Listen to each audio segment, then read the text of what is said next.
Thiruvananthapuram വഞ്ചിയൂരിൽ റോഡടച്ച് CPIM area സമ്മേളനം. പാളയം area സമ്മേളനത്തിനായിട്ടാണ് road അടച്ച് stage കെട്ടിയത്. ഇതിന് പിന്നാലെ റോഡിന്റെ ഒരു വശത്ത് ഗതാഗതം ഇപ്പോൾ തടസ്സപ്പെട്ടിരിക്കുകയാണ്. വിവരങ്ങളുമായി ശ്രീജിത്ത് ഇപ്പോൾ ചേരുന്നുണ്ട്. ശ്രീജിത്ത്, റോഡിന്റെ ഒരു വശം പൂർണ്ണമായും ആ വഴിയിലൂടെയുള്ള ഗതാഗതം തടസ്സപ്പെട്ടിട്ടുണ്ടല്ലോ. വലിയ ഗതാഗത കുരുക്കാണല്ലോ ശ്രീജിത്ത് അവിടെ.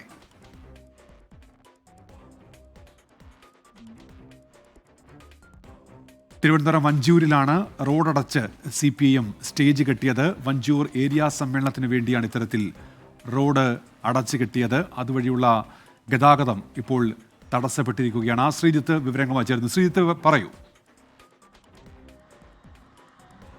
ഉന്മേഷ്, വഞ്ചിയൂർ ഏരിയ സമ്മേളനത്തിൻ്റെ പൊതുസമ്മേളനമാണ് ഇന്ന് വൈകിട്ട് 4 മണിക്ക് ശേഷം നടത്താൻ നിശ്ചയിച്ചിരിക്കുന്നത്. CPIMൻ്റെ സംസ്ഥാന സെക്രട്ടറി MV ഗോവിന്ദൻ ഉദ്ഘാടനം ചെയ്യുന്ന പൊതുസമ്മേളനത്തിന് വേണ്ടി വഞ്ചിയൂർ കോടതിക്ക് മുന്നിലൂടെയുള്ള റോഡിലാണ് സ്റ്റേജ് കെട്ടിയിരിക്കുന്നത്. ഒരു ഭാഗത്തൂടെയുള്ള റോഡ് അടച്ചുകൊണ്ടാണ് ഈ സ്റ്റേജ് കെട്ടിയത്.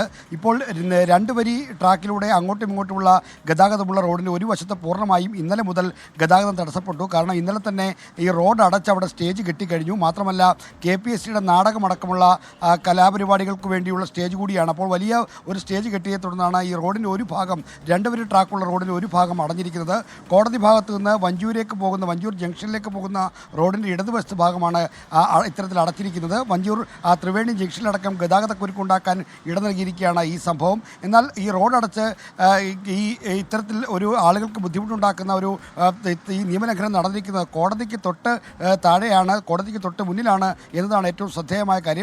നിരവധി ആളുകൾക്ക് പരാതി പറഞ്ഞിട്ടുണ്ടെങ്കിലും ഇതുവരെയും ഒരു നടപടി ഉണ്ടായിട്ടില്ല. എന്തായാലും അല്പസമയത്തിനകം CPIMൻ്റെ സംസ്ഥാന സെക്രട്ടറി പൊതുസമ്മേളനം ഉദ്ഘാടനം ചെയ്യാനായി ഇവിടേക്ക് വരികയാണ്. ശ്രീജിത്ത്, തിരുവനന്തപുരത്ത്.